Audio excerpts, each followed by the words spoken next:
Yeah. No. I freely. Nice. You don't listen to music while you bike ride?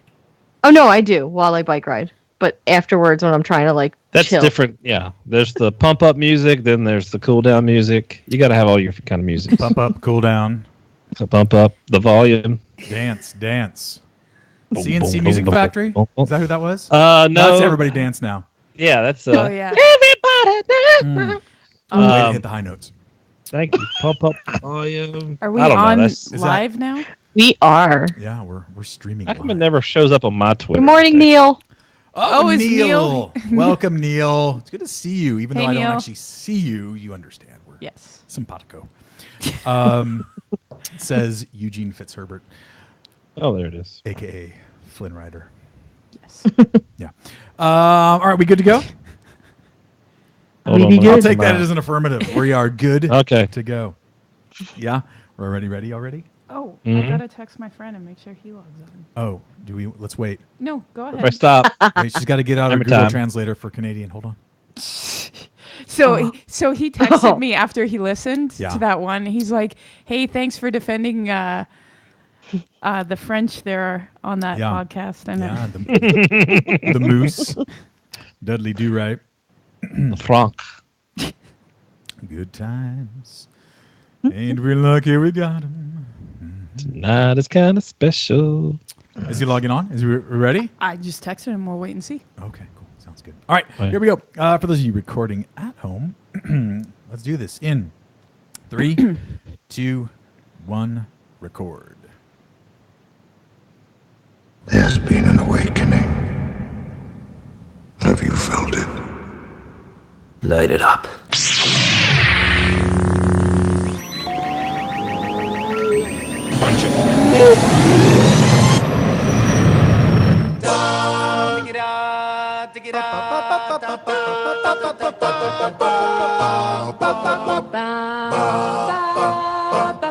Welcome to Unmistakably Star Wars, your source for a high-quality, informative, and entertaining look into the Star Wars galaxy. So strap yourself in, because here's where the fun begins.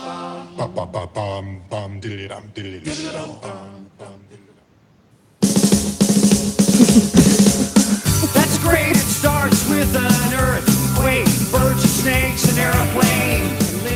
It is the end of the world as we know it, Star Wars fans. It broke last week, and we are breaking it here on live streaming on the YouTube and the Twitterverse. And that is, of course, the news that Lucasfilm has decided to cancel Star Wars altogether. It is gone. The only canon that now exists is there is no canon. That's all for this podcast. See you next week. Good night. Well, why are we coming back next week? That's right. So you may have heard over the course of the Twitterverse, the news last week or so that it was reported, starting with Jedi Council on Collider, that the Lucasfilm Story Group and Lucasfilm were licking their wounds, as the title read. They were licking their wounds after the dumpster fire that is the Solo movie, and they're not going to have any more standalones. And everyone said, no! And then, within 24 hours, a good friend of the program, Clayton Sandell on ABC News said, but wait, there's more. And then Lucasfilm themselves actually weighed in, and we're going to talk about all that. We're going to talk about the dumpster fire that was the last, 72, 96 hours or so. It is the end of the world, but Barb, I do feel fine. Speaking of Barb, joining me tonight on the pod is the one and only Barb the Canadian. That's me. Hey, everybody. Also joining us tonight on the pod is the one and only, the ever affable Mr. Carl Hassler. Welcome, Carl. Hey, thank you. Ashley and millions of other listeners wanted me to ask you, have you given Keith Urban a chance with For You yet? What's your opinion? Negative, sir. Negative. In the words of Red Leader, negative. It didn't go in, just impacted on the surface. I'm not getting close to that. Not getting close. Not touching the country music. For those of you out there that maybe somewhere in agnostic land or maybe even atheist land and believe that there is not deities in this world, I give you proof of evil in the world country music. All right. Also joining us and holding up the other end of the contiguous 48, the one and only Infus Eve. Welcome, Eve. Hello, everybody.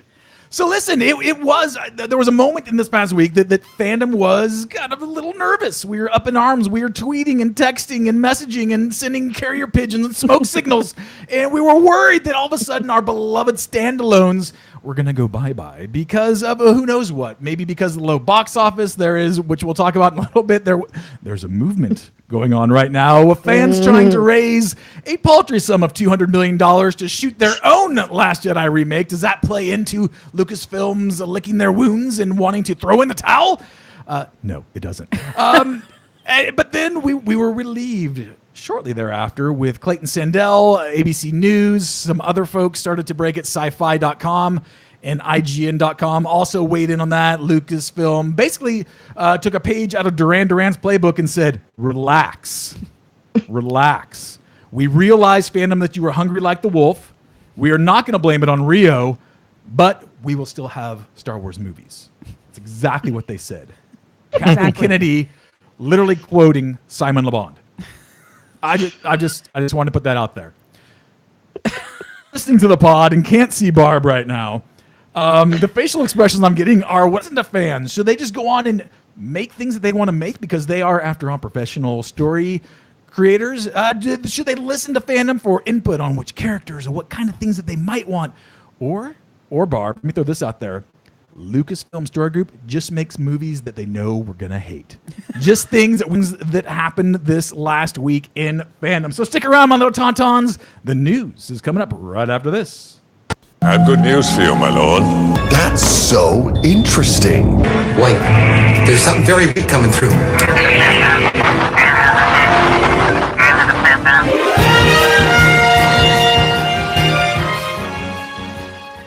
You know, the thing about social media, Eve, is that if you skip 24-hour cycle, it's amazing what you could miss out on. I'm slated to go on a special assignment in a couple weeks, which would translate actually as just going on vacation. Carl, is that your dog barking in the background? Yes. Sorry. Who's the one with I'm the tail? trying to Wow. mute my stuff here. Mute the dog, not the microphone.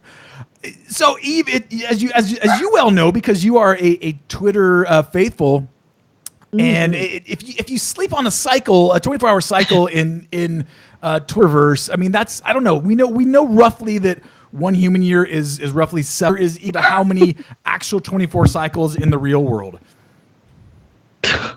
About twice that. So I'd say. All right, so it's 48 hours. Yeah, it's about 48 hours. Yeah. I mean, I was off Twitter for 4 hours today, and I missed the Del Rey announcement about the special edition Thrawn and Anakin cover, and I was like, wait, what? See what happens? Because that was 6 So hours in the real world. Yep. If you were not part of the Upside Down, you missed 6 hours of Twitter time. So what happened if you were one of the few lucky ones that missed this whole thing over the last week or so? It was announced on Collider.com that Lucasfilm is going to lick their wounds after the dumpster fire that is Han Solo, a Star Wars story. And they're going to pull back. They're not going to create any more Star Wars standalone, Star Wars stories, Star Wars anthologies, one-offs, spin-offs, anything like that. It's trilogy or else. That was the initial report. And it was apparently by reliable sources. And so here's the thing. First off, we would not dare slight Collider in this because they are the kings of this in so many ways. And anybody could get that wrong or jump the gun. So this isn't about that. I think this has more to do with fandom's reaction to that news. Shortly thereafter, after pandemonium ensued and cars were being flipped over and set on fires in various corners of the globe, it was announced via Clayton Sandell, friend of the pod, via ABC News that said, whoa, hold on. And actually, let me go ahead and read part of this to you. This is actually from abcnews.com. Lucasfilm sources on Thursday characterized the Collider report as, quote-unquote, inaccurate, a report that future Star Wars movies falling outside the regular trilogy storyline, episodes 1 to 9, have been put on hold in the wake of box office underperformance of Solo, a Star Wars story. Instead, Lucasfilm told ABC News there still will be multiple in air quotes Star Wars films currently in development that have not been officially announced. Ooh, that's interesting. Those projects are moving forward separate from an already announced Star Wars trilogy being overseen by The Last Jedi director Rian Johnson and another series of movies from Game of Thrones producers David Benioff and D.B. Weiss. So let's break that down a little bit. Barb, let's begin with you. When this first broke and Chicken Little told you that the sky was falling, that Star Wars standalones were now a thing of the past, what was your first reaction? My first reaction was to text all of you the article and make sure everybody had read this before we get on here. Because I was like, what is going on? Yeah. I don't understand even the reaction, whether the truth behind it, the falsehood behind it, over Solo. It's been out a month, and it's only the second standalone Star Wars movie that's ever come out. Right. How can it have such an impact on so many things just because I think it was a great movie.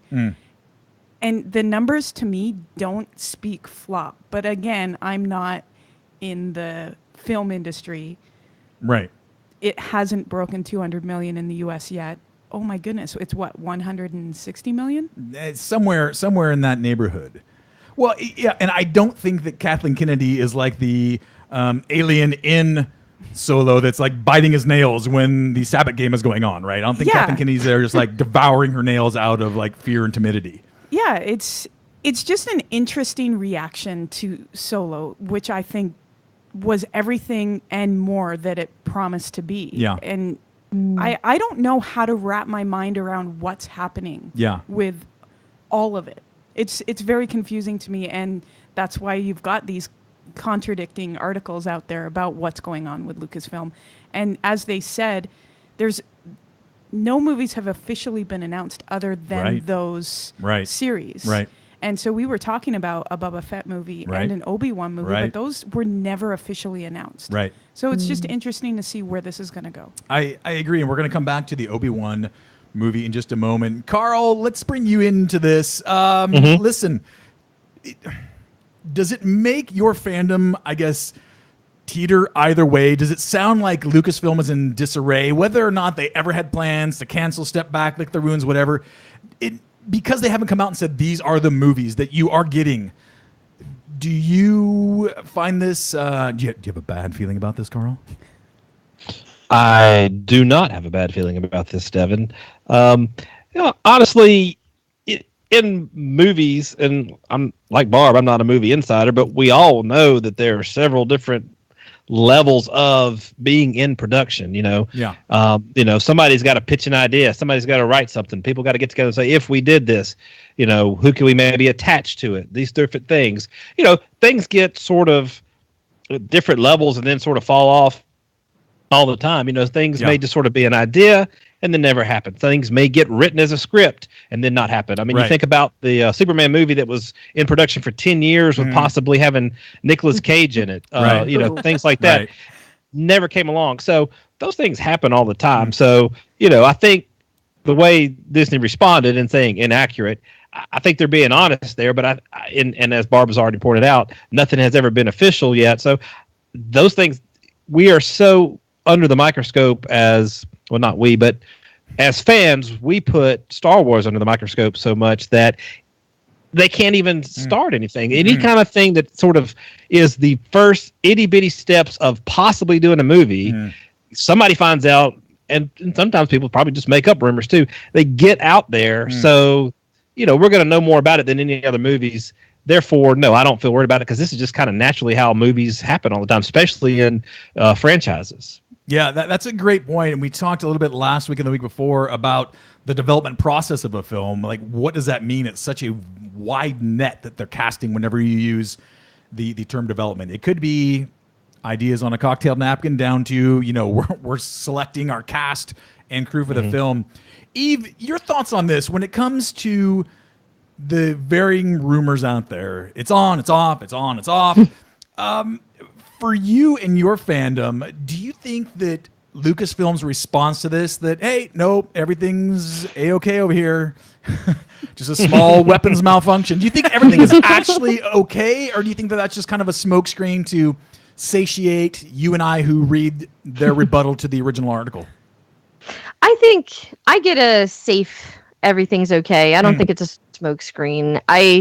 If anything, it would have been concerning to me if they said nothing, because I know Collider's it is a very trusted source, but they've been a little iffy with some clickbaity headlines since Solo.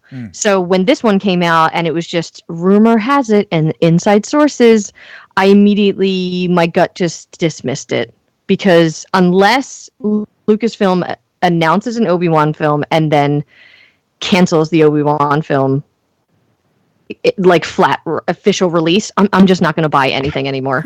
Yeah, at which point we will storm the gates of Walt Disney World. Yeah, at that point, but that's when I would be concerned. If Disney was like, we're doing this, and then 3 months later, we're not doing this, sorry, then I would start to feel a little panic in my chest. Let me stick with you, because here's my follow-up to that. Have you felt that with Force Awakens, December, Rogue One, December, Last Jedi, December. Whoa, wait! Solo. All of a sudden, we're kind of thrown out here. It wasn't necessarily marketed maybe as well as it could have been. It was right on the heels of The Last Jedi. Do you feel that their job in spacing the movies out, in the marketing for the movies, in making it clear what the movies are and where they fall on the timeline, do you feel that they've done as good a job as they can on that? Or do you feel that they may not be licking their wounds per se and canceling things per se, but they might be licking their wounds from a perspective like, maybe we better space things out a little bit more? Yeah, I would go with that. I think everything was fine with Rogue One and The Force Awakens and The Last Jedi insofar as their releases. And then a part of me wonders if marketing was kind of tame for Solo because they didn't expect it to do anything more than it ultimately has. Yeah. And they just kind of were like, well, we're not going to mark off an entire December month for a Star Wars movie because we just don't think this one has it. Right. And a part of me kind of wants to just be like, well, that's kind of an effort I appreciate, because kind of admitting to your mistakes, like, okay, we hired the wrong directors from the get-go. Now we have to spend double this film. Right. Like, it's just a loss. Let's just have fun with it and move on to the next thing. So, yes. And at the same time, I think that we all understand that if indeed it's a loss or close to a loss, that part of that, the majority of that goes into the fact that they ditched the directors, Lord Miller in the 11th hour. Ron Howard came on and had, reports say anywhere from 60 to 80% reshoots. So you filmed the movie twice. Barb, from your perspective, do you feel that Lucasfilm can or should do a better job of giving fans, like, here's our calendar. We know when episode 9's coming out, but do you feel that this would ease any nervousness in fandom if they said, here, let me just give you a peek. Here's what's happening. Maybe they don't even say the titles. Maybe they just say standalone movie 2020. Absolutely. This was something I was thinking about as I was reading the articles before the show, was the spacing of Solo just didn't fit what was happening. Yeah. And because of the fallout of Solo and not making the projections, right? Maybe we do need I'm taking after you and talking about that's okay. I'll allow you. Maybe they do need to look at spacing them out. Yeah. Just a little more, and giving the fans an idea of what's to come. And I always go back to, when Star Wars seems to be quote unquote struggling, which I don't think that they really are, but I compare it to what Marvel is doing. And it just seems to be a good comparison. And with Marvel, we kind of do have an idea of when movies are coming out. And, they're both Disney. So why is Marvel succeeding so well, even with the standalone movies? Yeah. And Star Wars kind of is struggling. So give us a schedule and space it out, or be consistent with a December release. Okay. And I think that, what's interesting, as you were saying that, one of the things that I was reminded of is Ron Howard's on record for saying, actually, this is the biggest opening any of my movies have ever made. I saw that tweet from him right away. And that's just baffling to me because he won Best Picture for, I think, A Beautiful Mind. Was that it? Sure. Yeah. I'll go with that. And so he's, when we're talking about critically acclaimed movies versus blockbuster and what they're bringing in the box office. And then Ron Howard, who's an amazing director, and I love his movies, and he does great movies, says that this is the best opening he's ever had for a movie. Yeah. Then what's the problem? Yeah. Well, and I think that kind of goes to it is like, I think that we have different definitions for what we consider a dumpster fire or performing poorly or whatever else. Yeah. I'm looking right now at our friends at boxofficemojo.com, and domestic total as of June 24th, 2018, 202,639,000 and some change. Worldwide, looking at just south of $360 million. What's the problem? Still well above the GDP of lots of countries around this little blue planet. One of the things that made me think of when you brought up Marvel, and Carl, weigh in on this because you are USW's Marvel expert, according to me. Yes. In your face, Eve. And you. Nice. Eve is our Game of Thrones expert. Okay. We all have our specialties. We do. Carl, we've talked actually at length, both on and off air, about Marvel and how not only how they promote things and plan things and let most of fandom kind of know, like, here's what's coming out. But you've brought up a couple times that, hey, they're also, 13 years into this? Yeah, 10 years. 10 years? Okay, so they're 10 years into this, so they've got their legs. They've got their legs. Right. And I'm not saying that Star Wars, Lucasfilm should carbon copy that. Right. But what do you think that they can look at Marvel and learn from? Well, I think the biggest thing that Marvel does is they still have these individual voices with their directors and writers, and they get teams. And when they do well, they hold those guys together and have them move on. So, but above that, there is still somebody who is saying, okay, you can have whatever story you want to do, but I want you to take it this direction, a little point. We want to move this along. Right. Because it's going to fit into our next deal as far as, when they did the Avengers, Tony Stark being more about himself and Captain America being more about selflessness. And so those two personalities were developed in the individual movies. And then that made really great tension in the beginning of the Avengers and even to the other Avenger movies. So I think, and when we hear that Rian Johnson came along and said, what was the plan after The Force Awakens? They're like, I don't know. We just put some stuff in there. You go. So having at least a skeleton, maybe not everything, filled in. Right. So you still give your writers, directors freedom, but still say, but while you're doing this is where we want to take it. So whatever you can do to push it that direction, that way you have an overall story that fits. And you think about the disappointment from The Last Jedi, and part of it is maybe people felt like it's going one way, and then it didn't do anything at all like they expected. So I would say that would be the biggest thing. And then on the conversely, they're not the other, entity that is like Marvel and Star Wars would be DC. And I think a lot of people would look at that and go, well, at least we're not them. And also, yes, if somebody in charge of DC had maybe earlier decided to take Zack Snyder out as far as directing, instead of, not even in the middle of the movie he was making, but not give him another one after that, maybe we would be okay. So, I give Kathleen Kennedy props for saying, look, it's not going where we want it to go. And so I'm just going to go ahead and cut our losses, and we're going to change directors here in the middle of it. So I think that's a bold, especially as criticism she gets maybe for being a woman, whatever men would be criticized for, she does it, it's going to be tenfold, whatever. So, she's like still knew that would happen, but said, you know what, it's still the right thing to do, and did it. Yeah. And I think I give her props for that too. I'm right there with you on all of that, and especially your comments on Kathleen Kennedy. I think that takes an extraordinary amount of confidence in your vision and who you are as both a person, as a producer, to make that call that late in the game. I mean, I don't think I could have done that. Yeah. I'd have been like, I hope the movie's okay. Freak out. I'll be in some deserted aisle somewhere where you can't reach me. Twitter doesn't get to. Eve, let me ask you, when it comes to these standalones, what's your general thought toward them? Let's say that Collider's original article was accurate. Could there be a situation or scenario where actually maybe that's not a bad thing if we're going to get rid of standalones, at least for the time being, and we're just going to focus on trilogies where we have more ability to actually have character development for people to come to know and love the characters, and perhaps even a grander story told in 3-4 parts, however many parts there are?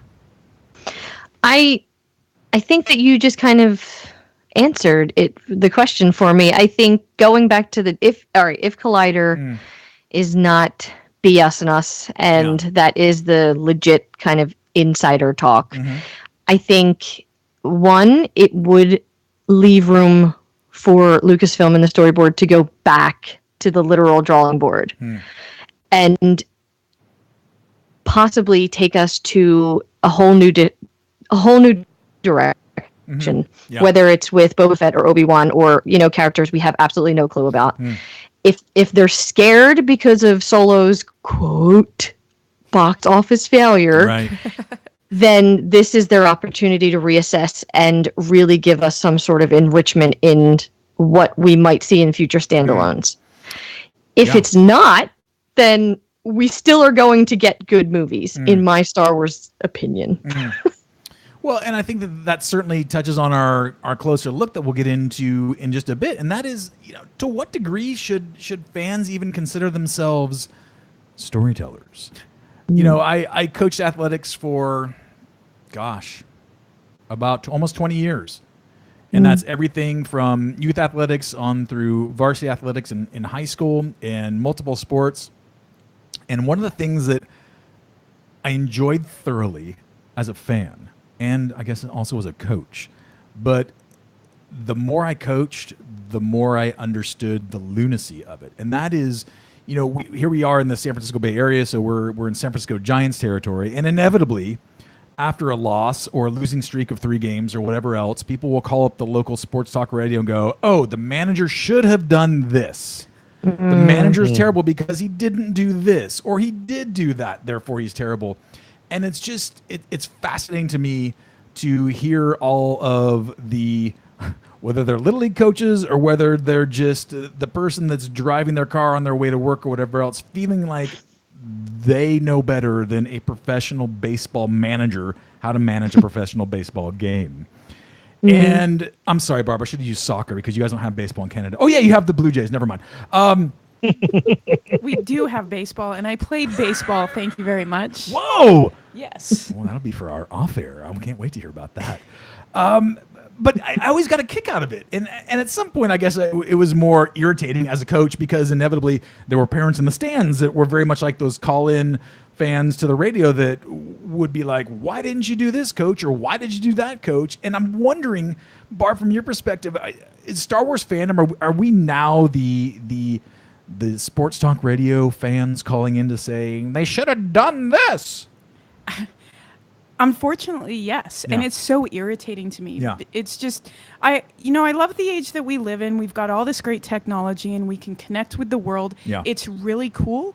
However, it has its drawbacks, and this is one of them. I was thinking back to the 90s. I was really into movies and all the critically acclaimed stuff, but this was like the beginning of the internet. Yeah. I didn't have the internet. Yeah. I had email.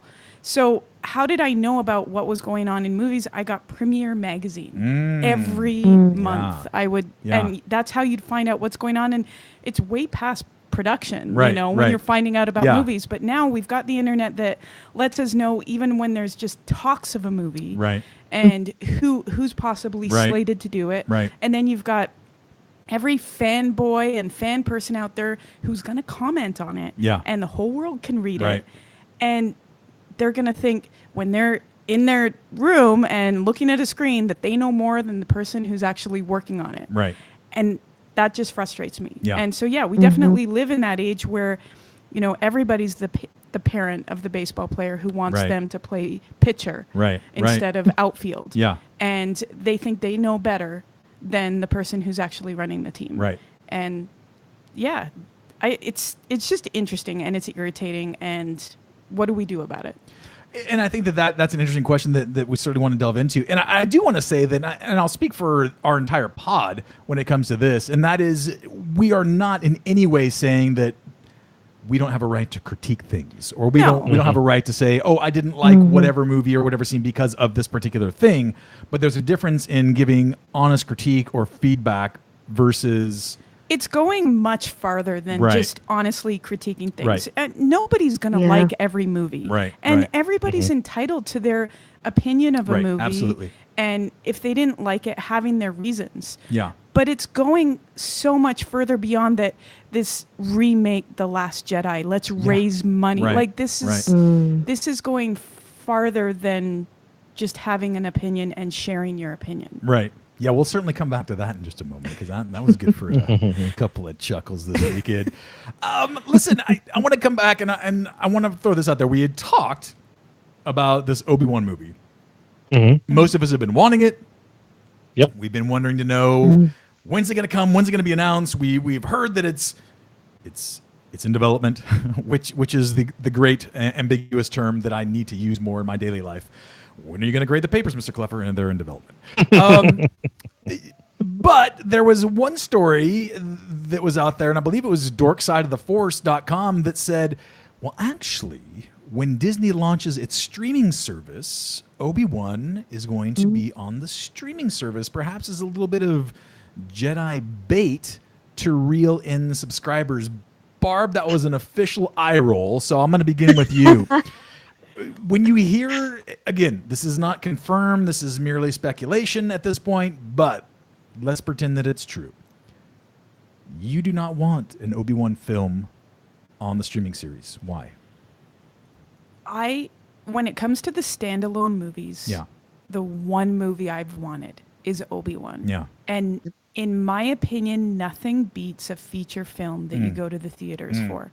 And that is not to knock Netflix or Amazon Prime. They have put out some incredible movies, some really good movies, some really good series that I rave about. Right. And so I'm not saying that an Obi-Wan wouldn't be successful and it wouldn't be good. So don't hear that. It's just, it's a different experience, and I'm not sure that I want to give up that experience to the streaming service. Does that make sense? I believe I understand where you're coming from. Beyond that theater experience, is there more to it than that, or is it just the fact that you want to go big screen, dark room, lots of people, overpriced snacks? Well, I was also saying off the air before we started that if it's not Ewan McGregor for Obi-Wan, I don't want to watch it. Okay. And so if they're gonna stream, assuming it's in that time period where he would naturally fit. Yeah, okay. and I think right now he still does. Yeah. And if Ewan McGregor is on board, I'm on board. Okay. So do whatever platform, however you want to release it, as long as Ewan McGregor's in it and playing Obi-Wan, then I'm good. Okay. All right. Who could argue with that? Plenty of people will. Carl, jump in here. When it comes to the potentiality of an Obi-Wan film finding its way onto a Disney streaming service, what are your thoughts on that? Well, I agree with Barb, and I think a lot of people do too. I think part of the stories we read talked about some of these people that engineered the rebellion against Solo. Obi-Wan probably would be the type of movie they would like. It's got it fits all the bills as far as having a white guy as the lead, and we don't know of any other women going in there. So the people who were rebelling against that, and it kind of goes. But in all seriousness, people who may not have been wanting Solo as their movie, that was the question everybody said, is that the one I want? Is that the one I want? Yeah. And not for all these other, political reasons. Just, do we care about him enough? Those people seem to really do care about Obi-Wan, though. I think that's the movie that everybody seemed to be clamoring for more than even having a Luke movie or a Leia movie either. I think that was the one that was out there. So, this rejection of Solo. And like you said, everybody has a right to criticize and not like. I just think a lot of people decided ahead of time, I'm not going to like this, and didn't support it. Yeah. And then they're the ones that may now be freaking out of what? Because of this reaction to Solo, we're not going to have an Obi-Wan movie. And I mean, they kind of, were cutting off their nose to spite their face. Right. They shot themselves in the foot. They were throwing the baby out with the bathwater, jumping out of the frying pan into the fire. Yes. They also they were dumping spice to avoid Imperial entanglements, only to have Hutts put a bounty on their head. Well, so now that's the trick, isn't Carl. it? That's the trick. So I think slow clap. Oh, thank you. I think that people will be disappointed, but we only kind of have ourselves to blame as a fandom in general. That if you're going to complain about everything, then as we talked about 2 weeks ago, George Lucas said, "Why would I even want to do this?" If Disney is doing that because of that, then we only have ourselves to blame. Yeah. Well, and I think that you bring up several good points, Carl. And I think one of the things that popped to the top of my mind instantly was it's interesting, those that chose for whatever reason to boycott Solo, whether that's because of what they perceive to be a social justice warrior script, or whether because they were dissatisfied with The Last Jedi, or who knows, whatever else.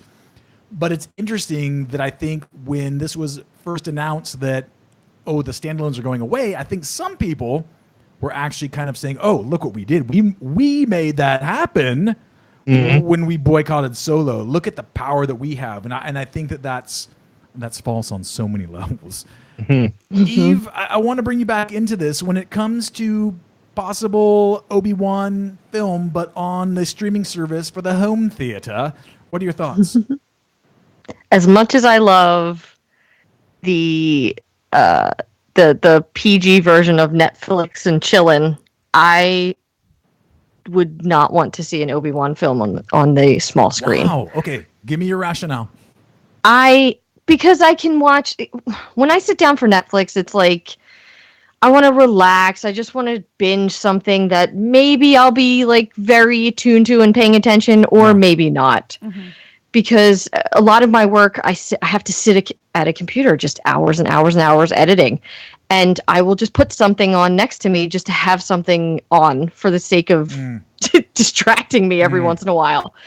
And I don't want Obi-Wan or anything of that caliber falling into that category where it's like, oh, I'll just pop it on, check it out, see if I like it, because then all of my focus won't be there. And I feel like with Star Wars films, and especially an Obi-Wan film, it deserves all of my attention. Absolutely. And I know how I am. So it's like, I will fall into that trap where it's like, oh, okay, I'll pause it and go start the wash. I don't want to do that. Wow. Yeah. Okay, I'm going to push back against all y'all. I think if we get an Obi-Wan film on the Disney streaming service, there are so many advantages to that. This is where you don't have to worry about what kind of fan am I going to sit next to in the theater. You're inviting people over. You're stoked that everyone, it turns into a barbecue or dessert night or whatever else, and you're gathered there, and you're there because you want to be there, and the people that are there with you want to be there because you want them there, and it's exciting. And then, oh my gosh, what just happened? Wait. Go back. Rewatch that part. You can rewatch it right there. You can watch it over and over again. There are so many advantages to having it there in your house with the way screens are, with the way surround sound and everything else is now. That is the way to do it. That is the definitive way to do it. I'm going to push back on your pushback. All right, push back. But what if the people you would want to sit down and watch it with most are 3,000 freaking miles away? Yeah, well, time to move. You're so sympathetic. I have no sympathy for that. Well, okay, and that's a good point. But here's the other part, though. If you were going to go watch it on the East Coast, and I'm going to go watch it on the West Coast, that's a 3-hour time difference. Yeah. Plus trying to sync up when you're going to see it and when I'm going to see it. But Eve, we could stream it at the same time and chat back and forth simultaneously if it's released on the streaming service. But there's my pushback to your pushback, the pushback of my pushback. I'm going to push back to all the pushback. Oh my gosh, all right. I don't like chatting. I don't like chatting during a movie. So if I'm, and then it could get creepy because it's like, oh, well, they're just like right there. We're not saying anything. Because when you're like streaming, I don't know. You expect that kind of like every once in a while, like, did you see that? Yeah, I saw it because I'm watching it right now. See, see me seeing it. But when you're in a movie theater, if someone talks to you, you have every right to be like, shush. And with what Eve is saying, I've been watching Game of Thrones, and I'm constantly texting Eve. Saying, oh my gosh, this just happened. Oh my gosh. And then at the end of it, I'm just like, Eve, I wish you were here watching this with me. I just want to watch it with you. It's not enough to be able to text through it. I want to experience that with her and with our friends. And you know what you're describing, it's great. But that to me sounds like, let's have a big party for the series finale of a show like Game of Thrones. But Obi-Wan just needs to be that feature film. So first off, I'm going to push back on Eve's pushback, push it back on my pushback that I pushed back on. But Eve, when it comes to you'd want to fly 3,000 miles or you're not together, like that's the case whether you're at the theater or it's watching on a streaming service. I'll wait for your apology. So smart. So wait, what? Basically, I have to fly 3,000. I like how no one ever offers to come out here. By the way, which you could see it earlier on the East Coast than the West Coast. That's true. I always see stuff. That's true. Unless it's released, streaming, then you get to see it as soon as it goes live. But anyway, here's the thing, though, right? I understand there's something about being in a theater. There's no doubt there is. I'm curious, maybe not so much curious, but maybe I'm a little bit gun shy because here's what I don't want to get. I don't want to go to a theater and pay premium price and stress about getting the movies and getting the seat and, quite frankly, making sure that I don't have to get up to go to the bathroom during the movie, which gets tougher the older I get, by the way. But that's for another podcast at another time. But here's the thing. If indeed Obi-Wan is made into a standalone, and if indeed Obi-Wan is made into a standalone that is released in a theater, if that doesn't meet the expectations of some of the people that are what I'll just loosely describe as on the fringe in fandom, I don't want to be around for that. I can sit there and I'm not influenced by anybody in my own home, except maybe my wife who tells me what to do. But other than that, I'm not influenced about I like that scene, I didn't like that scene. It's interesting, Barb, when we went and saw Solo together, and the same is true when I saw Force Awakens, Last Jedi, and Rogue One. It's interesting how you get a group of people together, and if a couple people start cheering, then more people start. But if no one's going to start the cheering, then everybody's sitting silently going, I don't know, should I cheer or not? Should I admit that I like this or not? I don't know. And so in my house, my neighbors are well aware I can be loud and raucous, and it's just perfectly normal. So give me Obi-Wan on the streaming service, but I will say this. I'd rather have an Obi-Wan series than a movie. Give me the Obi-Wan series. That'd be interesting. I think so. Yeah, that would be interesting. Yeah, what would it cover? Probably about 60 minutes per episode. You know what? You're lucky she's not here. I am lucky she's not here. Oh my gosh. Hey, but you know what is here?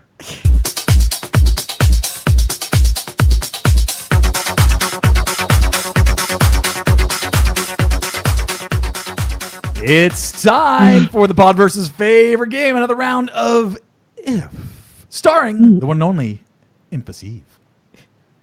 Yes. So, all right. This is the third in our podcast series. So I kind of was going with the theme. The first episode was karaoke songs. Last week was mixed drinks. Also, I still love the salacious rum, by the way, Barb. Yes. I feel like that should be a thing. Right? I was thinking about that. Sorry, go ahead. No. Wait, what'd you say? Nothing. Keep going. She's been drinking it all week is what she said. Yes.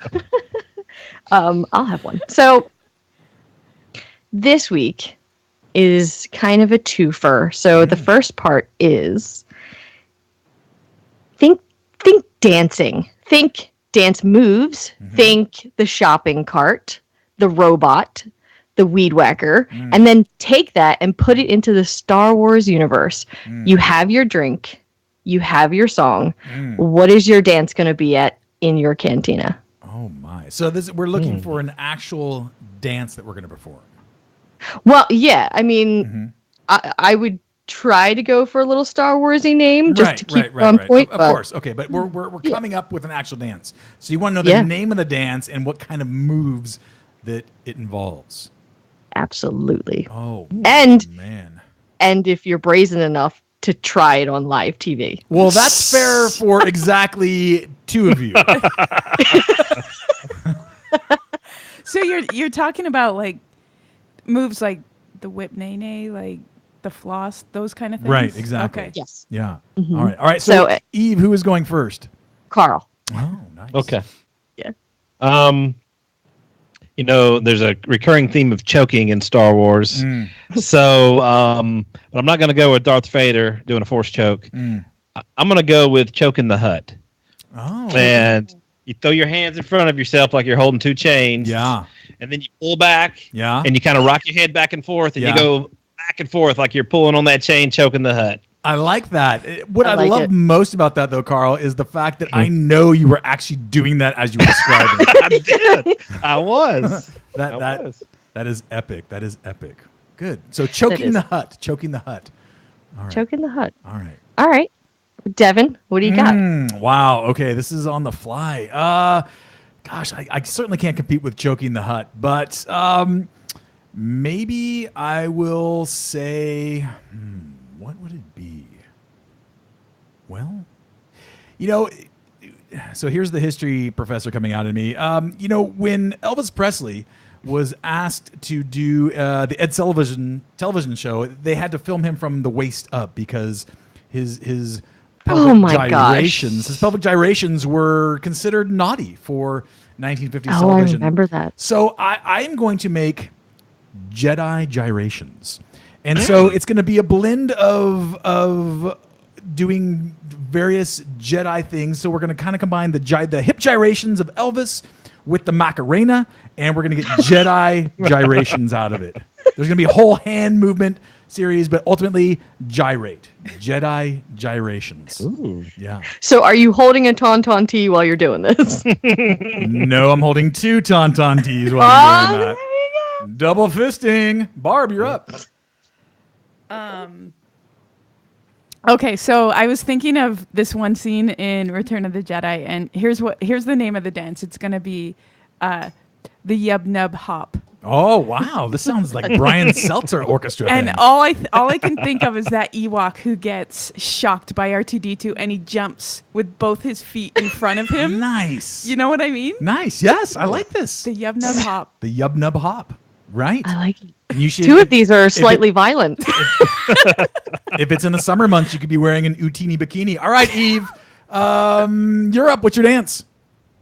So, all right, my dance was the saber toss, and I'm just gonna stand there and hold a fake saber and just toss it over my shoulder and whip my head. Our friends at Tumbling Saber would love that. There you go. But wait, we're not done. We're not done. All of you. Name your cantina. Name the cantina. Oh gosh. God. Gotta put a bell on it. Are we going in the same order? Sure, or whomever wants to go first. We've talked about the Regal Beagle, and then we had the Barking Tarkin, and so that just came to my head. Yeah, it keeps coming to my head. Though. I know. The cantina. What would it be? How about Lando's Cape Closet? I like that. Wow. Does Lando show up every once in a while? Sure. No, he's up there. He doesn't leave. He just stays in his closet a lot, and then he'll pop out, wave to the crowd, and go back in. Show him the new cape that he's got on and how it matches his pants and everything. Wow. So his buckle, everything. So, but he's there. Yeah. That's good. See, I was gonna go with something with Lando as well. I was gonna go with Lando's Libations. I like that alliteration there. So if Lando's there, I'll go with Leia's Libations. Barb is falling over, laughing.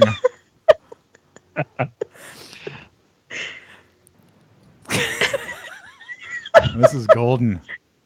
This is golden. Oh my gosh! I was gonna. She's tearing up. Sorry, it was totally Devin. Always is. I was gonna stick with my Ewok theme and just say The Ewok doc. The Ewok doc? I don't know. Ewok dock. Okay. Sitting by the dock of the bay. No, but like docking stations. Gotcha. So not Okay. like a boat dock. Right. You know. Clearly. Or not a doctor. You totally threw me with that Leia one. Leia's libations. And booty hall. All right, Eve. Oh my gosh. What do you got? I am not great at this, so I just went with something that I wrote in a fanfic a long time ago because I liked it. So, The Sleeping Rose. The Sleeping Rose. After Rose Tico, obviously. Obviously. All right. Well, with that, Rose Tico, let's turn a page and come back for our closer look in just a second. See what I did there? Rose Tico? Page Tico? I'm going in closer to one of the big ones. Closer? The closer I have than you. A certain point of view. Same thing I always do, talk my way out of it. The ability to speak does not make you intelligent. I never ask that question until after I've done it. You're going to find that many of the truths we cling to depend greatly on our own point of view. All right, welcome back, and we're jumping into our closer look topic tonight. And again, this is part 3 of a 3-part series.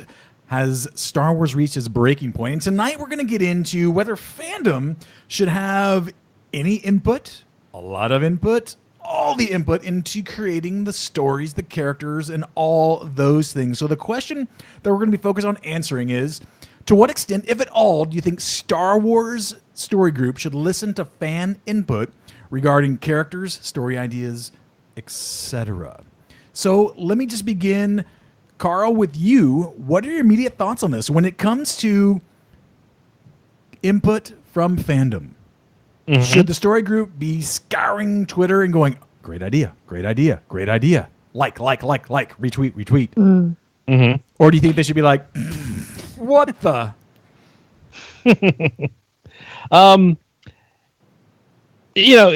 A lot of times the type of movie you make depends on what your goal is. Sure. Okay. So there might be somebody who wants to make a small independent movie and it be their vision of something they're passionate about, some idea, theme, event that they really want to explore, and they don't care how much money it makes. And they do it on a small budget. So those type of people are going to just do what they want to do and not worry about what other people think about it. Okay. Yeah, right. Now, Disney paid $4 billion for the rights just to own Star Wars, and just knowing Disney in general, I think their main goal is to make that money back. I just, because they're always talking to their shareholders. Right. It's something that, if they wanted just to make their own small thing, they could have changed it to something else. It could have been science fiction, but it wasn't Star Wars.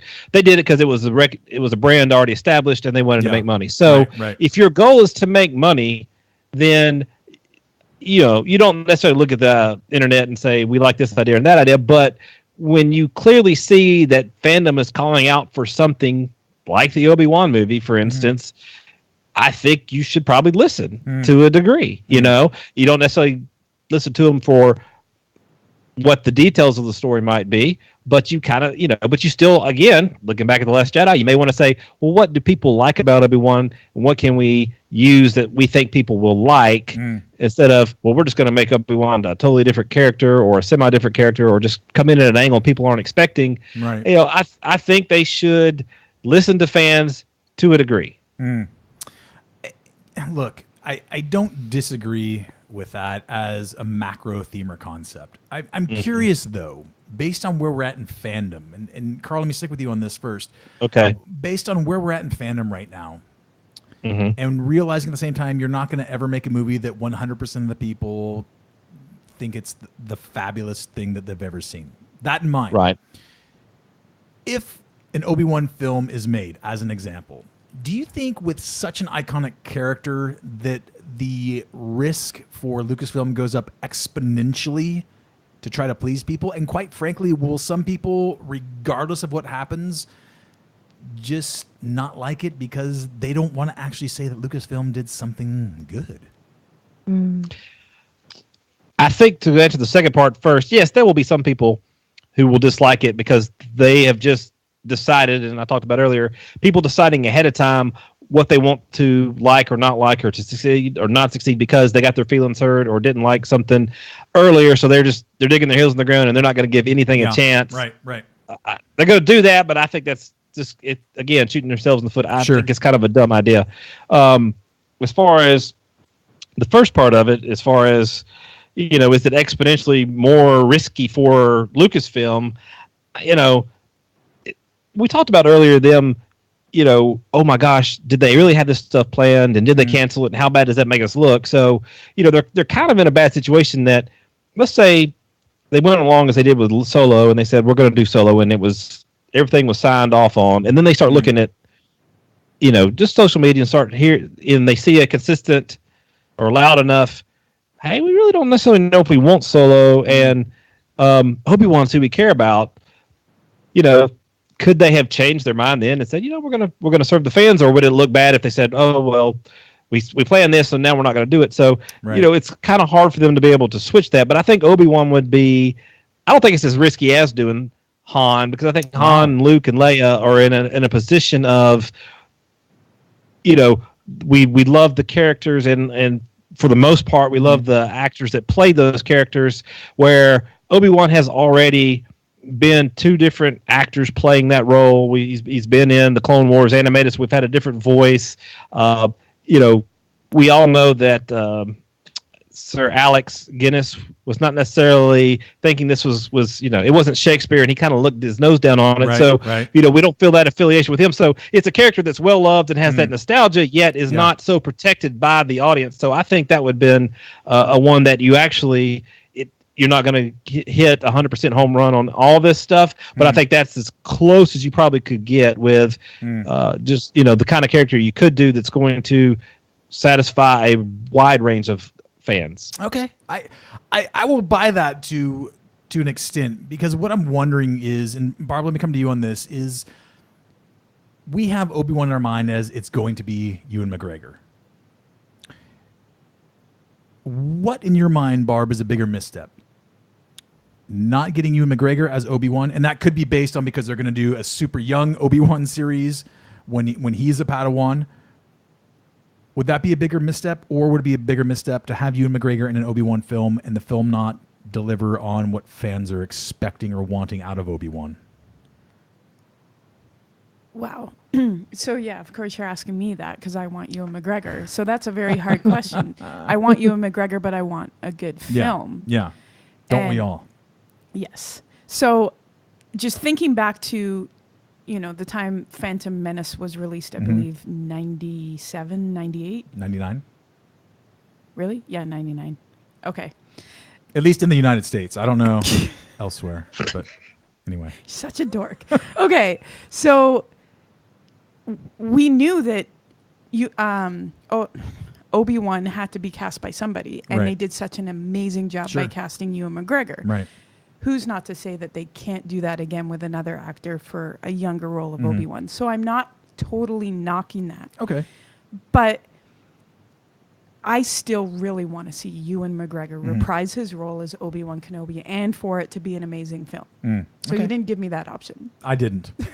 But that's you took it anyway. Yes, I did. Fair enough. Eve, I'm going to throw first off the same to you. What do you think has more higher stakes for Disney as far as listening to fans? If they say, oh, you want Obi-Wan, we'll give you an Obi-Wan. It just happens to be that's going to be Obi-Wan when he's first taken from his family, when he's a very, very young Padawan, and it's not going to have Ewan McGregor? Or do you think the stakes are higher with a film that does star Ewan McGregor as Obi-Wan, but it's not delivering the storyline that people are hoping for? I think both. I think both would ultimately be a disappointment. And not from probably not from a monetary perspective, because people would flock to anything with Obi-Wan on it. And my mind immediately went to young Anakin in The Phantom Menace. And I remember, because I wasn't, the internet wasn't what it was now. Right. So I remember just being like, well, oh my gosh, they're making movies about Darth Vader. So my silly mind was just like, episode 1, I'm going to see some Vader action. No.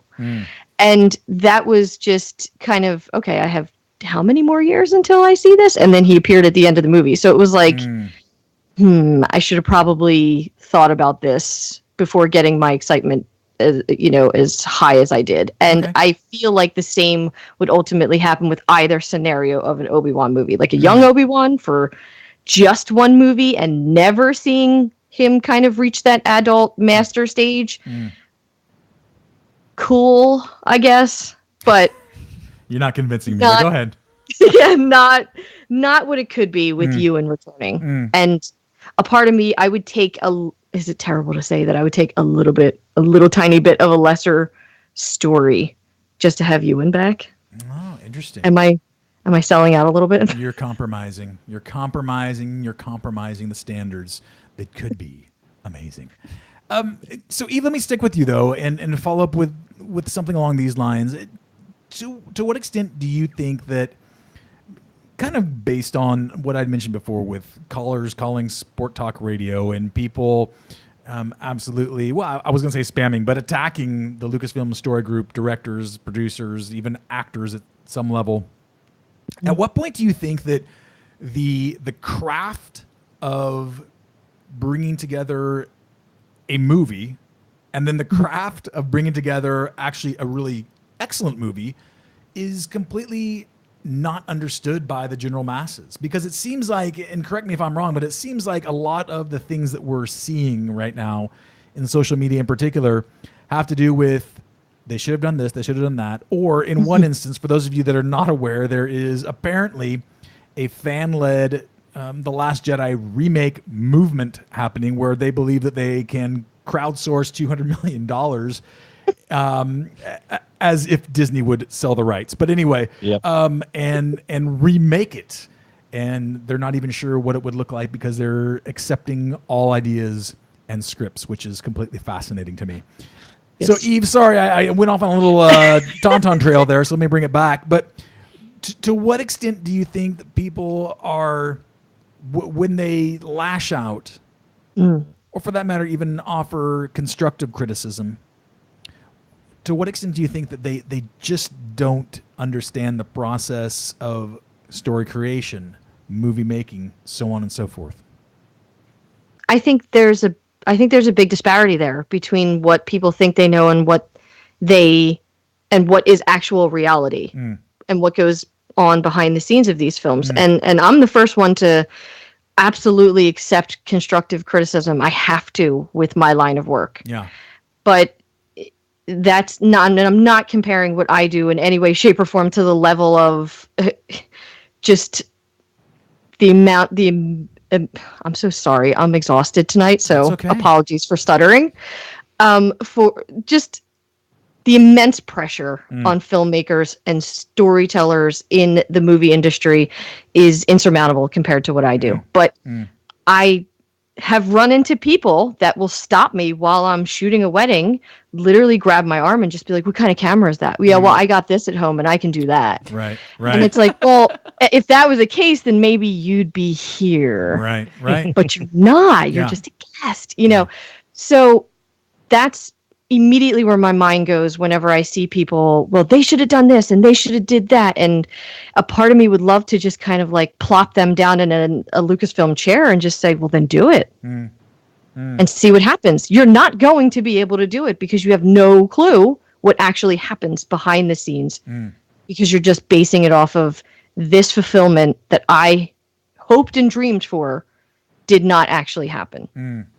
Well, but constructive criticism is okay. Yeah, and I think you do a great job bringing in a real-world example. And for those that are unaware, Eve, you're a professional photographer.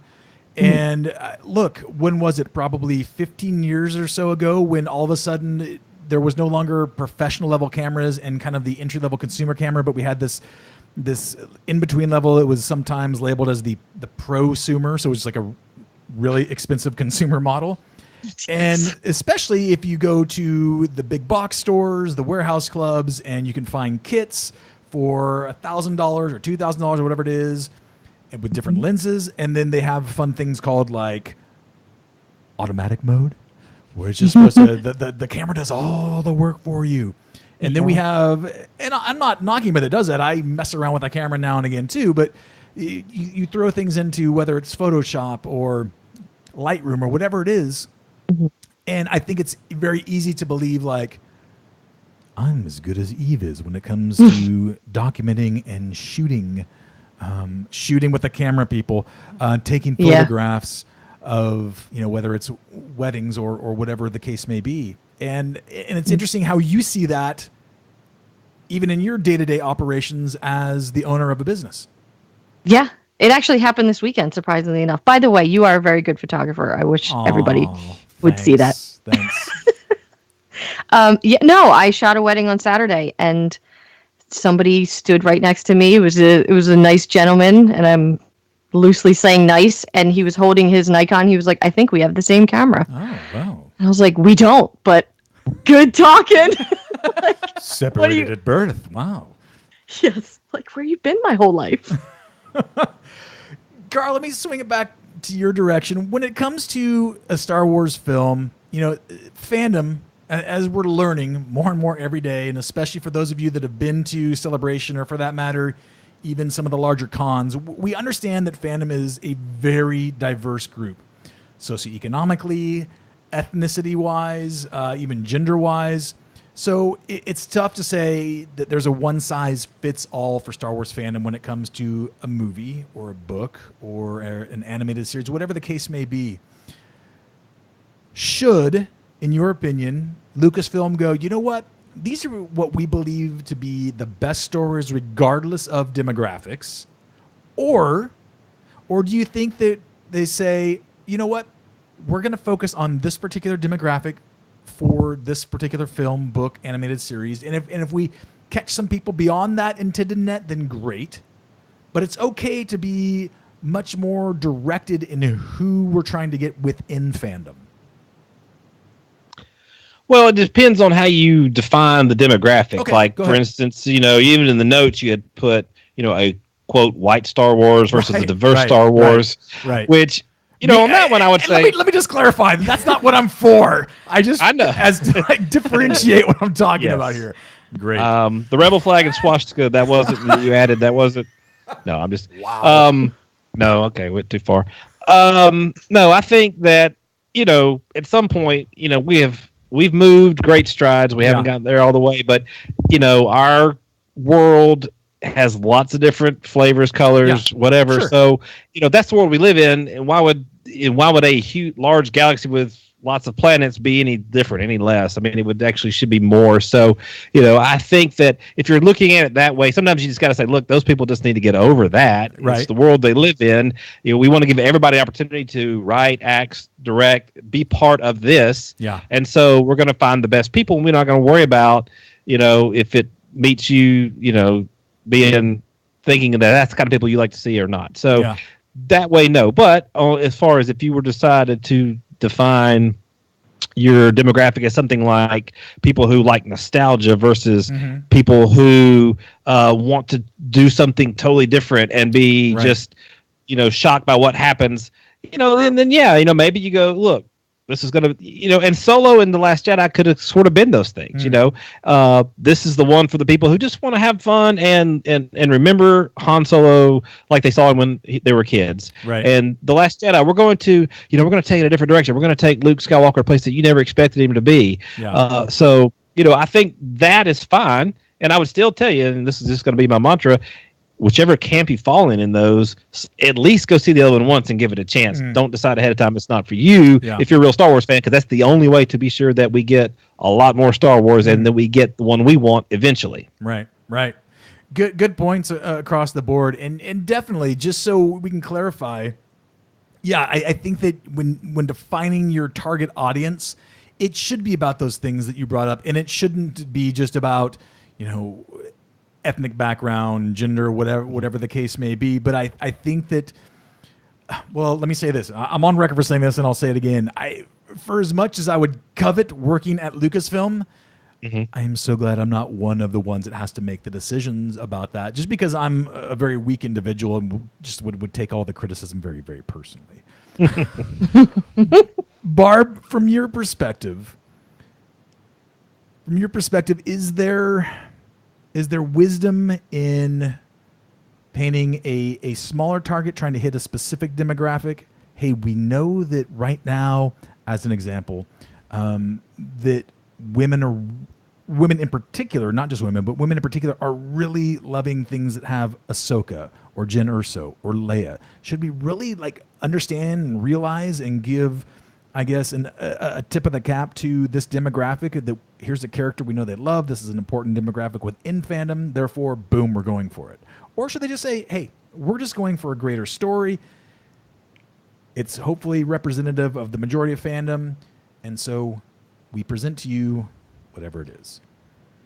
Well, I love that they have characters that different people can identify with. Right, and that's one of the absolutely. great things about Star Wars is there's not just one focus. There's many focuses, and everybody can find the person that they relate to. And even with Solo, I mean, Emphas Nest was one of the greatest characters that women have identified with and love. Yeah. I don't think that Star Wars should focus just on one area, whether it be women or a certain race or anything like that. I think it should be for everybody. Right. And Agree. I think Star Wars is doing that very successfully and doing a great job at it. Like that there's in The Last Jedi, there were so many characters that I absolutely loved. And those unfortunately tend to be the characters that people get on Twitter at night and start harassing. Right. Which right. I don't get. Right. But yeah, to answer your question, let's have Star Wars continue to be broad and give us the characters that different people love at different situations. Yeah. I wholeheartedly agree. And I really think that's we're never going to be able to separate the nostalgia of the first Star Wars that we saw, regardless of which one it was. That being said, I think that there's something that we need to really understand that, yes, the majority of the first 6 films had a predominantly white male cast. And at the same time, I think that it's important to understand that within even those characters, there were character traits that were admirable regardless of the viewer's demographic. Absolutely. And I think that that's one of the things that has made Star Wars so strong for 40 plus years is regardless of some of those things that we see on screen, the visual of an ethnicity or a gender, we can cling to what we appreciate about the bravery, the hope, the sacrifice, all of those things. In my opinion now, if we add those other elements to it and we start to diversify what we see on screen, well, that just adds to the luster of Star Wars. Absolutely. Right. And I think Star Wars began with the original in 1977 with a very strong female character, which was not a common thing back then. Yeah. And even though it was a strong white male cast, it was breaking the boundaries even in the Star Wars universe by adding other cultures and other aliens and showing the diversity within the galaxy, which, you know, can be juxtaposed with our own world and the different cultures and the people from different places. Yeah, well said. Eve, I'm going to come back your way, and let me ask this. When it comes to Star Wars and what we're going to see next, to what extent, if any, should should fans kind of expect the story group to be like Burger King, like, oh no, I'm gonna have it my way. I'm gonna order this.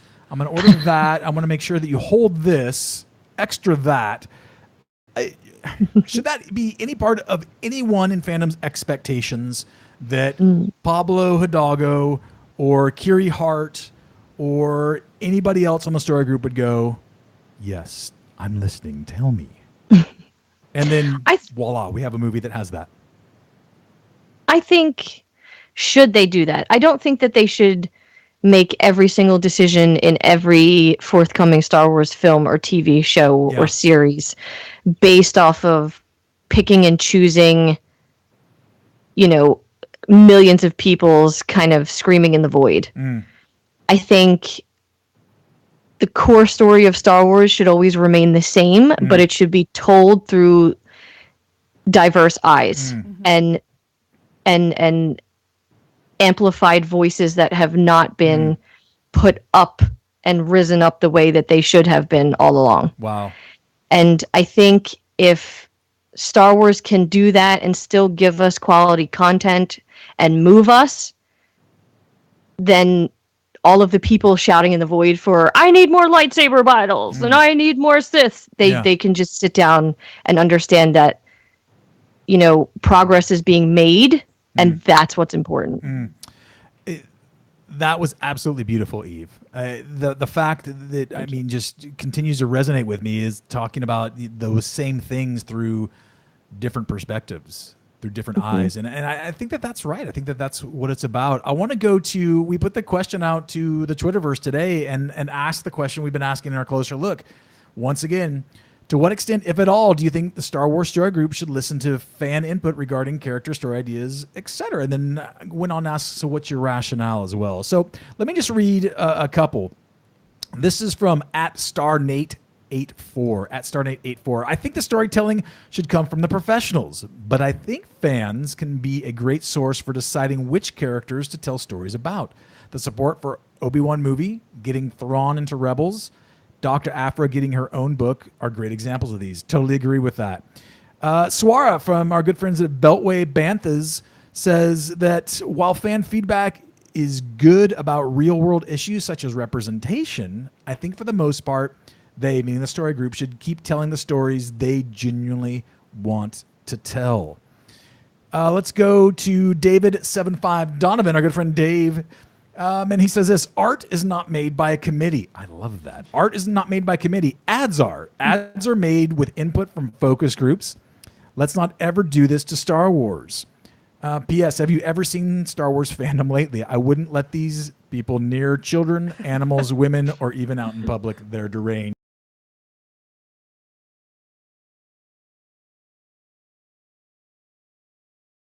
And creating Star Wars stories shouldn't be big budget fan service, and they'd miss the mark anyway. There are just too many fans out there to please them all. Just tell the story. Let's just do a couple more.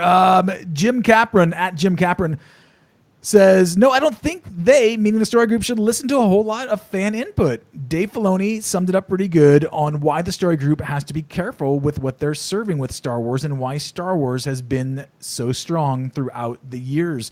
And actually, there's a link to a YouTube that if you find this feed on our Twitter, you'll be able to do that, and perhaps we can throw that into the show notes as well. And let's do one more. Our good friend Brian Livengood from Hyperspace Pod Blast says, not at all. There are way, that's 3 times way too many Star Wars fans for anyone to be naive enough to think that they can give the fans what they want. Just tell good stories. They won't please all the people all the time, but it beats forsaking the masses to cater for a few. Also want to just thank Ryan Bullock, our friends over at Blue Bantha Milk, Aaron Jean from Aaron Draws, of course, Franklin Taylor, and @Scum Imperial, all for weighing in on that. And I think what's amazing with that is if you're to read the rest of the thread, everyone's very in unison with that. And perhaps we're just playing to a specific demographic, but at the same time, I was really fascinated that the people that did weigh in and were kind enough to take some time and give their rationale were all in unison. And I have to include myself with that as well. I think that really hits the nose on it. And going back to what the first person to weigh in said is like, look, they gave us Thrawn, and I don't know, maybe that was part of their game plan all along. We'll probably never know. But that's a great example. Dr. Aphra, I think that was a surprise hit coming from the Star Wars Marvel comics and now getting her own book. I think that was great. Carl, this goes back to what you said. They have shareholders, and they want their shareholders to be happy. And part of that is really realizing, like, oh, Dr. Aphra, let's get someone to write a book about her. And there is fan service in that. So I think that they, whether it's the story group or Lucasfilm proper, they're listening. They're listening. And I think that's great. So we want to know what some of the rest of you would say when it comes to this. Do you think that the Lucasfilm Group should perhaps sit down and take a dictated note from various fans out there and say, give us exactly what it is you want? Or do you think that, you know what, leave it to the storytellers and we can be critics, we can like it or dislike it for a variety of reasons, but ultimately their job is to tell us stories, so go do your job. We want to know what you have to say about that. You can find us at unmistakably.sw. You can email us at unmistakably@gmail.com. You can send smoke signals, carrier pigeons. We've tried the Force Bridge Connect thing and hasn't worked all that well. Sometimes the fog in California kind of impairs that, but nonetheless. Stick around, my little tauntauns. We'll be back to wrap things up right after this. We're not done yet. Wrap it up.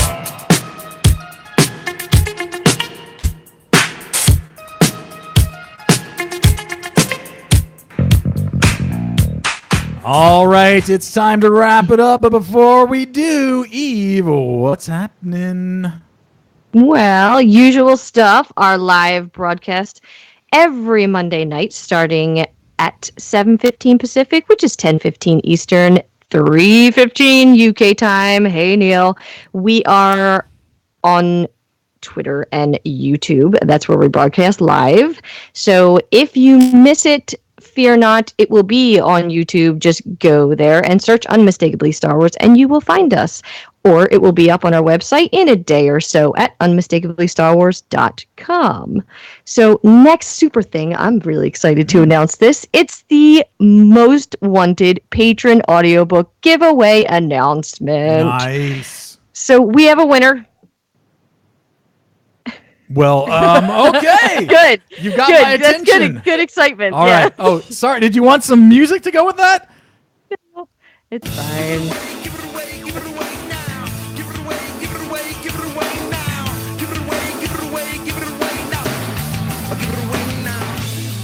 All right, Eve, give it away. Yeah. So congratulations, Michael Ward. You have won the most wanted audio book giveaway of the month. So look out for details of how to get that in your DMs in the coming day or so. But for everybody else who would like to be in the monthly drawing, just go to unmistakably.starwars.com/Patreon to find out more information about how you can win this and other Good stuff. Well, Michael, congratulations. That's cool. That's good. That's a good giveaway. I need to enter that once in a while, see if I can win.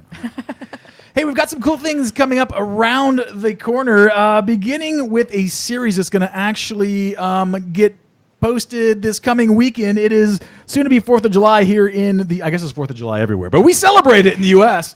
And we sat down not too long ago with the author of the newest Star Wars cookbook entitled, wait for it, BB-8. ATE, BB-8. It's all about breakfast and brunch. It is amazing. So we sat down with Laura Starr not too long ago and talked about some of her, not only her fandom, but some of the fantastic recipes in here. And Chewy's Bacon. I'm going to be honest, that's an interesting title. But here it is, the Phasmatic Potato Pancakes.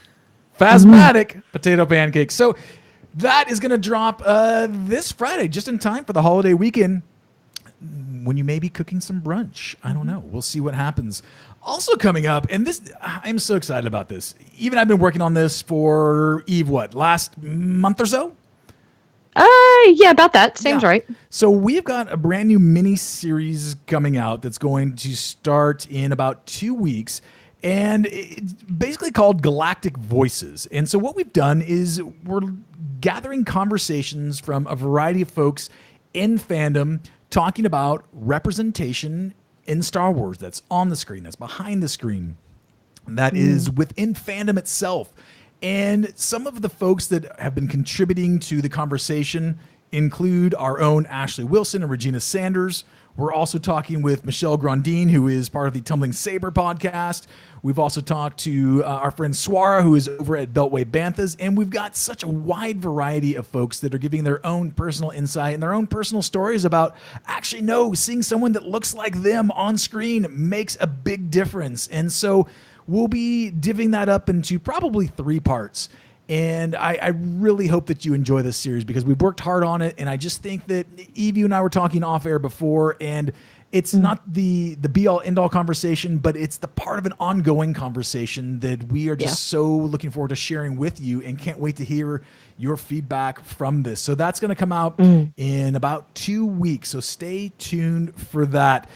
As always, we want to thank you for hanging out with us, whether it's on social media as we live stream on YouTube and Twitter, or you're listening to this in the digital docking bay of iTunes, Stitcher, or wherever you find your podcast. We thank you for hanging out with us. And my goodness, if not for you, from Australia to the UK and everywhere in between, this would not be nearly as fun. So thank you for taking time out of your week to spend it with us. We truly, truly appreciate that. As always, we want to thank our patrons. That includes, of course, Brandon Boylan, Jim Capper. We have a brand new patron this week, Barb. Derek DeVerney. Welcome to the extended USW fam, Derek. We are glad to have you amongst us. Also want to thank Dave Hackerson, Michelle Grandin, Jeff Keltz, Neil Lowry, Mario Piper, William Pollack, Regina Sanders, Connie Chi, Aaron Sinner, Krista Smolinski, Franklin Taylor, Brad Tracy, Michael Ward, Amy Wishman. And for those of you that are watching the live stream, I love C3PO. For those of you that are just listening to pod, you'll have to go watch on YouTube what I just did. Make sure you put the kids to bed. No, I'm just kidding. I have a giant C3PO Pez that I just kissed. Where'd you get that? At the giant Pez store. Oh, you actually bought it. Nobody gave it to you. Oh, it was like I'd spend my money on this, Barb. Come on. It was given to me as a gift from someone that clearly doesn't know me that well. Knows you too well. Nonetheless, patrons, thank you. And once again, as Eve mentioned, listen, if you would like to be a patron and help this little podcast out and continue to bring you quality, consistent programming, we would love for you to do that. In exchange for that, we would love to offer you to be part of the monthly patron drawing. As you know, we just gave away an audiobook. We've got all kinds of things that we'll be giving away over the summer months and into the fall. And then, as always, we've got our Patreon. Basically, it's like a frequent flyer program. It's a referral. So if you're a patron and you refer somebody else that becomes a patron, you get extra swag too. So it's a good deal for everybody. So once again, folks, have a great night. That is going to do it this time for us. We will see you next time on Little Tauntauns. The circle is now complete. We'll see you next time in the digital docking bay. Until then, may the force be with you.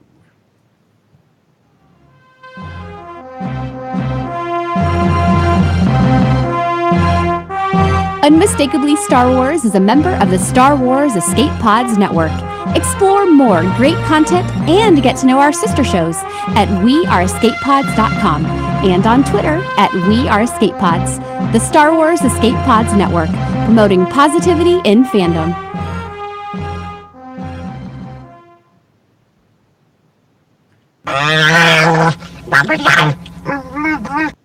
This party's over.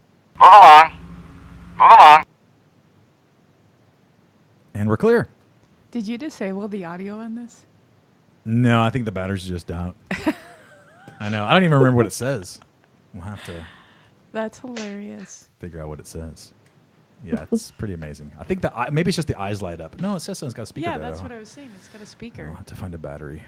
To go to the dollar store and get a battery. Yeah, you need to know what C3PO is going to say. I do. It's good times. Maybe I'll just dismember him here and just have the head. That was fun. Wow. Oh, hey, fun talk. Good job, everyone. Good job. I just thought of the club could be called the AT-AT. It's the place to be. Oh, yes. That is good. And you'd have a lot of younger people going, well, what's the AT-AT? I know. Thank you for saying it properly. Why are we going to the AT-AT club? I don't understand. The AT-AT. Altering attack. Oh, gosh. Love it. Yeah, I have never cracked up that much. I totally misheard what you said, and I don't know how PG the live stream is. That's why I was laughing so hard. What did you think I said? How PG are we still live? We're still live. Oh. But still, yeah, I kind of thought that's why you were laughing. Yeah, see, they both. What did I miss? It sounded like you said Leia labia. Wow. That would be interesting. Libations. Libations. But both. Well, what did you think when I said Lando? Say anything? What? Do you think I said Lando's labia? No, Leia's labia. And Eve and Carl. But I said Lando's first. I knew he said libations, but it's this. I mean, when you were cracking up, I knew that's what it. Where you went? Kind of had to come. Yeah. It's like Seinfeld. I know. Yes. My head was in the gutter apparently, but I could not stop laughing. Wow. Better buckle up. Good times. Buckle up. You might wanna buckle up. Oh, everything you heard is true, baby. Do we still have people watching? I guess you can. There's somebody I can't see in Neil. Neil's family. Yeah, Neil Neil gets it. He gets all the off-air stuff. He's family.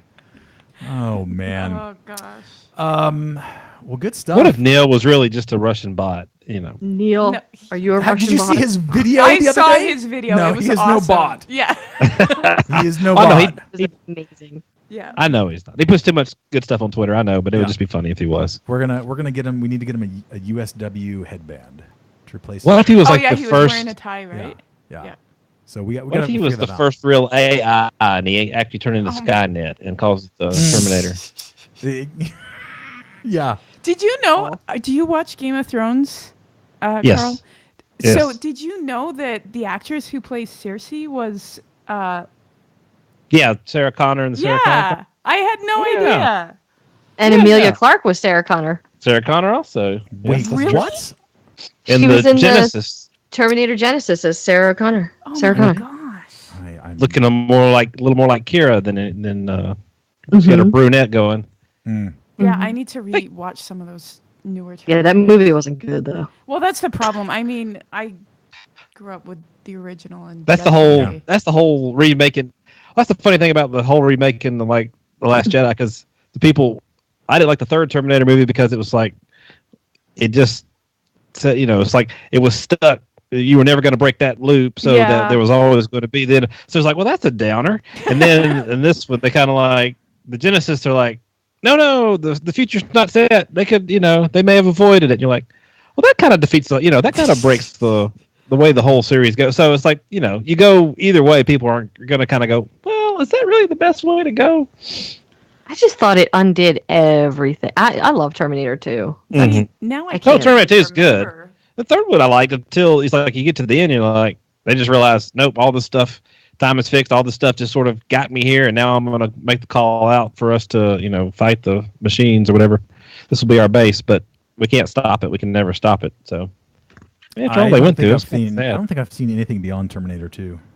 Really? Oh, that's fine. That's probably all you need to see. I saw the one where Nick Stahl is John Connor. And that's the third one. And then the one where Christian Bale is John Connor. Oh, okay. Salvation, yeah. Yeah. And I like that just because I like him. I need to get out more. Well, that was an interesting movie, but it's like the way they ended it, you thought they'd be, okay, they're going to have another story. But, I mean, the beginning of that was really good. It's like, as far as how he wasn't really in charge and all the leaders were on a submarine because that's the only way they could keep from being destroyed by the machines. I thought that all set up pretty cool, but then the end sort of left me like, well, that's all they're going to do? Maybe I haven't even seen that one. There's so many now to keep up with. Really? I like the Sarah Connor. The Sarah Connor Chronicles. Yeah, how many did James Cameron did the first 2? Right? Because James Cameron was married to Linda Hamilton. Did he do any of the other ones other than the first 2? Did he was the third of that? Yeah, she's. But the others were like totally different.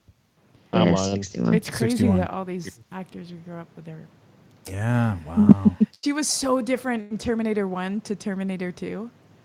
Yeah. I loved her in 2. Yeah. That was actually some gritty and dirty and like not dresses and doing my hair, and I was like, I need a girl like that looks like this, and then it was like Sarah Connor and Ripley, and I was like, nice. This is crazy. So Edward Ripley, Furlong, who played John Connor in 2, he's 40 years old. He's gonna be 41 this summer. Yeah, he was the same age as me, and I was in high school when it came out. Or things had come out because it was set up so well. The whole beginning of the movie was set up so well. Yeah. But it was ruined because they told you ahead of time, oh, he's a good Terminator now. And I'm like, that would have been so much better if, he's just sitting on the Tonight Show with Jay Leto. So I hear you're a good Terminator. Yeah, good Terminator. Just kind of, Oh, really? See, I didn't see thing. that. I thought the You Could Be Mine video by Guns N' Roses came out before the movie came out. And there were so many scenes from Terminator 2 in the video. I don't know. Yeah, I wasn't. I didn't watch a lot of videos. I didn't have cable. Yeah. Oh, gosh. Good times. Good times. All right, party people. It's time to wrap this package up. Wrap it up. Wrap it up. East Coast, Central Time Zone. Yeah, sorry it's so late for you guys. All right. I I'll probably have to not do any in July as far as recordings, unless you just absolutely need me. I know that's probably yay. All right. Well, you got to do what you got to do. My friend was texting me during the show, and he's like, why is she called Emphas Eve? I'm like, you haven't seen Solo yet, have you? And that's funny. Sarah said that, actually. She's like, what is Emphas? Yeah. I'm like, oh, no. I just explained to her. I'm like, there's a character in Solo called Emphas Nest who was really cool, so it's a play on that. Exactly right. Yeah. I appreciate it. What is that? Look for? It's for free, Barb. It's for free. The next one I'm going to charge you then. So. That's Well, I mean, as you know, it seems like not just Steve, but a lot of people do a lot of different, whatever the latest thing is, throw it on their name. I think Amy does a lot too. Yeah, that's all good. Franklin does. Yeah, it's all good. It's all good. Studio audio is up. Sweet, glorious. I'm asking for my 40th birthday for my mom for a MacBook Air. Nice. Yeah. So that I can stop being on my phone on the podcast and start writing some articles. We didn't want to say anything, but we did get some fan email this last week that talked about that. Anyway. Are you serious? No, Barb. No, they were just mad that we had women on the pod at all. They were fine with you looking at your phone. Wow. Just a few people, though. We're not going to listen to them. Oh, whatever. You guys have it so easy. All you are voices, and nobody has to hear you. You're probably wearing your pajamas right now, and I certainly am. Yeah. Yeah, it was so much easier when we were. And who was it that suggested the bright lights, Eve? He wanted you to dance too. Yeah, maybe we'll drop the disc golf for celebration. Not only do we have to do karaoke, we have to actually perform the dance we just talked about tonight. I cannot do that move that you walked. Yeah. Yeah, and I don't think Carl should choke anybody. No, it's just, it's like with the sprinkler. You don't really have a sprinkler shooting water at people on the dance floor. You just have imaginary chain around imaginary hut neck, and that where makes sense. are we going to do karaoke? There's like 6 karaoke bars within walking distance of the Hyatt. We already checked. Are you serious? Yep. Yeah. Oh my gosh. Neil, if you're still on, Neil, we're expecting you to join us for a karaoke night too. And wear that headband and shirt. That would be awesome. Oh yeah. I'm gonna get on that thing that Leland Chin sent out. I'm gonna try to get it official Star Wars karaoke night. Make this. We should record it and say make this canon. Send it to him. Make it canon. Just tell. Yes. I wanted to say that when we were live, even like last time I was on the show, was the box office for Solo bombed apparently. I don't agree with that. But then you go and look at the sales for Star Wars Celebration, and it's the fastest sellout ever. And the biggest venue. Yeah. Yeah. So, that of course, they only had 1,000 passes, but no, they didn't. That would be a very. We got plenty of room to stretch out. Yeah. Right. Hey. You want to read this line? Oh, that's a good point. But we should say that, that should say something too, not just box office results, but like the actual Star Wars celebration. Yeah. Well, it'll be interesting too because we'll definitely talk as we get closer. But that's what some people have already kind of forecasted is like. So, are some people going just to be jacklegs? Yeah. There were Eve saw there were like threats, and I'm like, oh, awesome. Yeah. This is great. Good times. So we got that going for us. Yes. Good times. I mean, I honestly think there's troublemakers out there, but I think it's really just a small portion of people. I really believe. Yeah, I would agree with that. But I think everybody has to be so politically correct that they can't. It's kind of two different things. You could be anonymous online and just do whatever you want to do, and then in real life, you have to be really super careful about what you say, even if you don't necessarily mean it to be a bad thing. So I think some people decide, well, I have to be so careful in public, I'm just going to let it all out on the internet, and then it just turns into, and then it gets blown out of proportion. Yeah, steamrolls. Mm-hmm. Precisely. All right, y'all, make it a good week. Yep. You too. All right. You too. Wrap with you later. Bye. Bye, everybody. Bye. Later, Philly. Wait, we're still on video. Yeah. It's all right. Are you calling Good night, Eve after? Yeah. No. Good night, Neil. Bye, Neil.